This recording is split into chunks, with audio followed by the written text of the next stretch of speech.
Namaskar, Dost.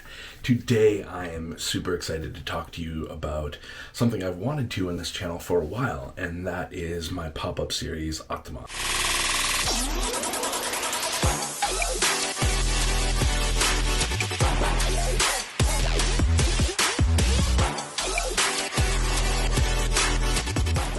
Today I want to talk to you of what it's like to be a Western chef, somebody who is trained in the fine dining scene, and I want to talk to you about what it's like to take Indian cuisine, or more so food from South Asia in general, and to plate that in a whole different perspective. But first, let me say this as a disclaimer, and this is important. So listen, Indian food does not need elevation, it needs representation.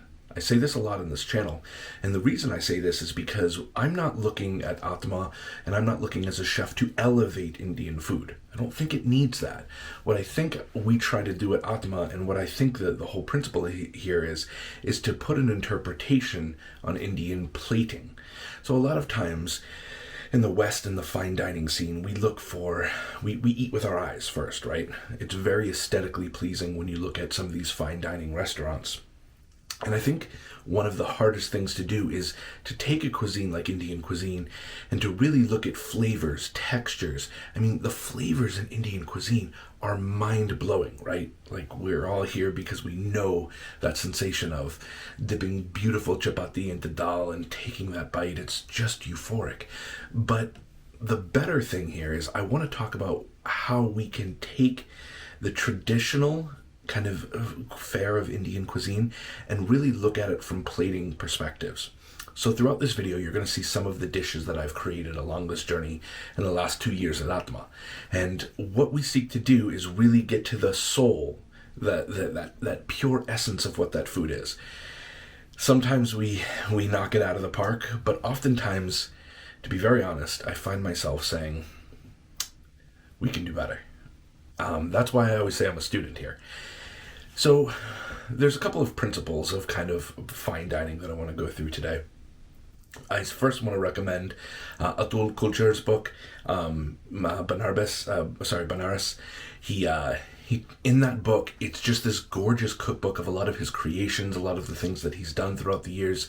You find people like Gagan Anand, wonderful chef who's taken, a cuisine and really and reimagined what it would look like, but still having authentic or traditional flavors. The reason I don't like using words like authentic is because authenticity is often subjective. What is authentic dal in the north is not authentic dal in Bengal, and it's not authentic dal when you look at southern India. So authenticity is very subjective, but traditions are not. Traditions can be passed down, and they're something that your family did.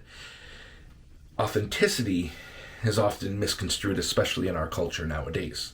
For instance, you can go onto a social media platform and people will say, here's an authentic dal recipe, here's an authentic murg makhani recipe.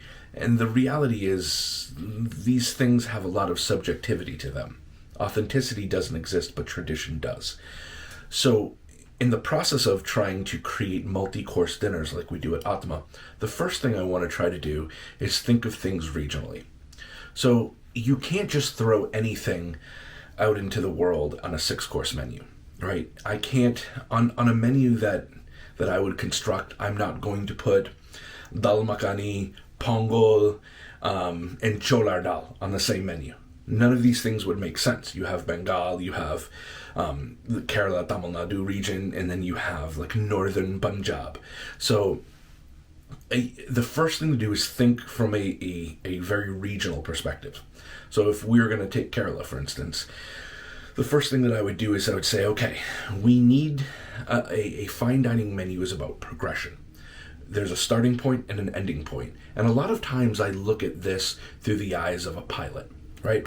When you get on an airplane, you see that plane taxi out to the runway. It starts to gain speed, and then it starts to lift off. Over the course of time, it's sailing, and then you have your descent. So I think of that in the terms of a fine dining menu. You have a progression in this. I like to start off with things that are very light.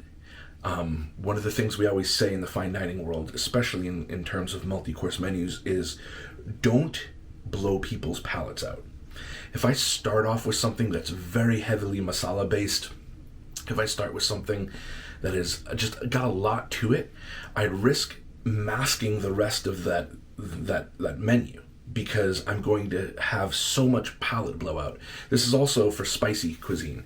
If you have a very spicy dish in the beginning, it sets the tone for the rest of the dish. Sometimes people can't recover from that because everyone's level of spiciness is subjective to that person.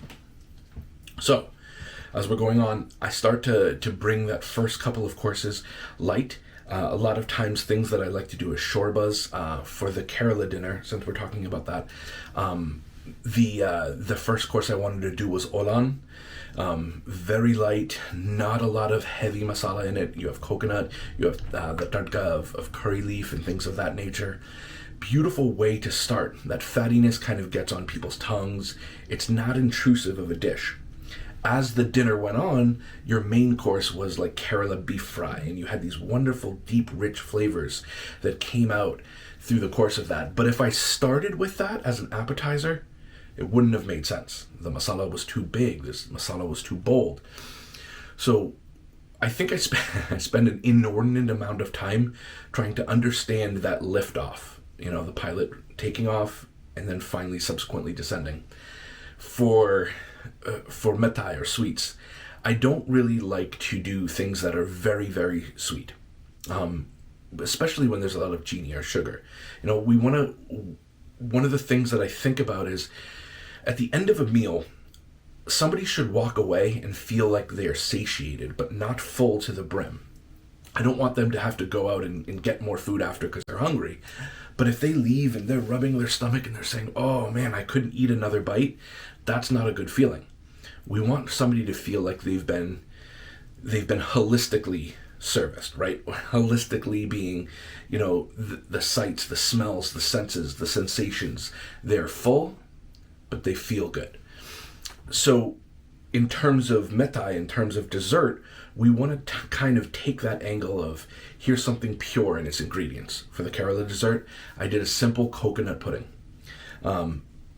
Really simple in its nature, pure essence of young coconut, using the pulp, using China grass or agar, which the West would be more familiar with, slightly bringing in a little bit of sweetness, not much, using coconut sugar.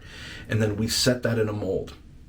We do these things because we're ultimately looking for to balance certain items. If you're from the subcontinent and you speak Hindi, you might know the word chatpata, right? The balance of sweet, sour, spicy, these things. Not only does every dish really have to have this, but in a fine dining world, there's also balances too. You balance fat with acid.